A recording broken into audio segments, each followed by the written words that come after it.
Shalom, selamat pagi Bapak Ibu dan saudara-saudara yang terkasih di dalam Kristus Tuhan. Mari kita sama-sama merenungkan satu bagian firman Tuhan yang terambil di dalam Markus pasal yang ke-14 ayat 3, 4, dan 5. Demikian firman Tuhan.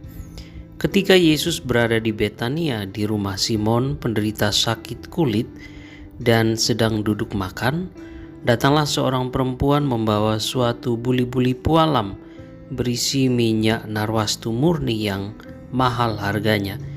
Setelah dipecahkannya buli-buli itu, dicurahkannya minyak itu ke atas kepala Yesus. Namun beberapa orang menjadi marah dan berkata, seorang kepada yang lain, "Untuk apa pemborosan minyak narwastu ini?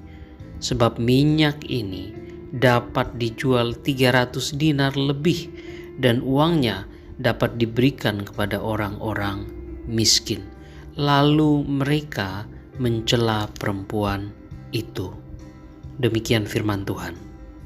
Saudara-saudara, beberapa hari sebelum Yesus disalibkan, ia makan malam di Betania.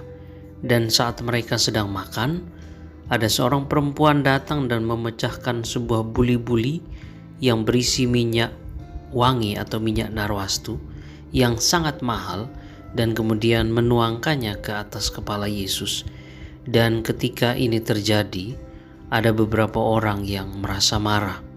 Yohanes 12 ayat 1 sampai ayat yang ke-8 memberitahu kepada kita bahwa Yudaslah yang marah karena ia tahu betul betapa mahalnya minyak yang dituangkan ke kepala Yesus ini. Dan kemarahannya di sini adalah karena untuk kepentingan pribadi. Yohanes pasal 12 ayat 6 mengatakan bahwa hal itu dikatakannya bukan karena ia memperhatikan nasib orang-orang miskin, tetapi karena ia adalah seorang pencuri. Dia adalah bendahara atau pemegang kas dan ia suka mengambil uang yang disimpan atau yang dipegangnya.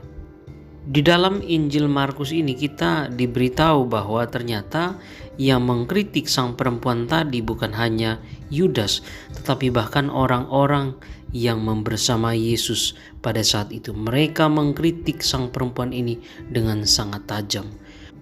Mereka semuanya memandang bahwa apa yang dilakukan oleh perempuan tadi adalah sesuatu yang sia-sia. Maka di dalam bagian ini saudara-saudara kita bisa melihat bahwa mudah bagi seseorang untuk mengkritik sesamanya yang menunjukkan kasih yang lebih besar kepada Yesus. Terkadang mungkin kita ingin untuk menggambarkan seorang sebagai orang yang fanatik, seseorang yang lebih berbakti kepada Tuhan daripada kepada kita. Dan Maria mungkin mulai bertanya-tanya, apakah ia melakukan sesuatu yang salah karena tindakannya tadi.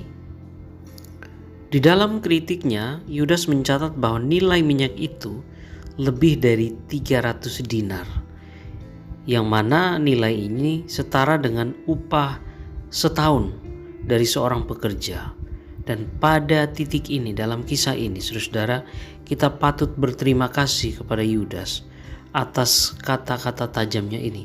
Karena jika tidak, maka kita tidak akan pernah tahu nilai pemberian yang diberikan perempuan itu kepada Yesus. Dan sekarang ini kita tahu bahwa botol pualam berisi minyak narwastu itu sangat berharga.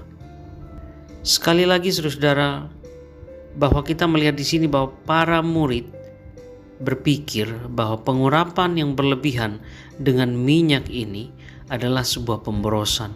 Tetapi Yesus berkata kepada mereka di dalam ayat yang ke-6, biarkanlah dia. Dan Yesus menerimanya sebagai suatu pekerjaan baik.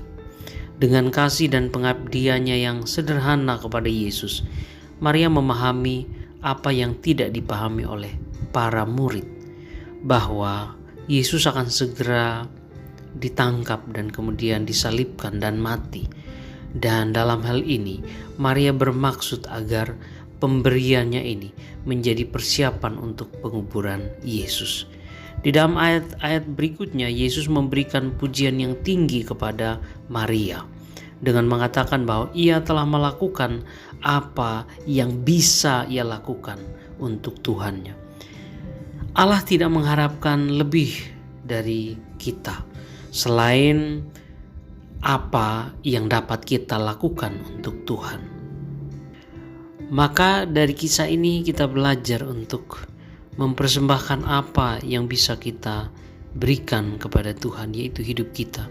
Semoga hari-hari kita jalani dengan penuh ucapan syukur, dan kita juga mau melakukan segala yang dikehendaki Tuhan dengan sebaik-baiknya. Di dalam pekerjaan kita, apapun itu, mari kita lakukan semuanya untuk Tuhan.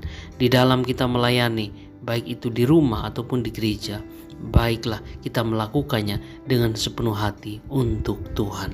Kiranya Tuhan memberkati kita semua. Amin.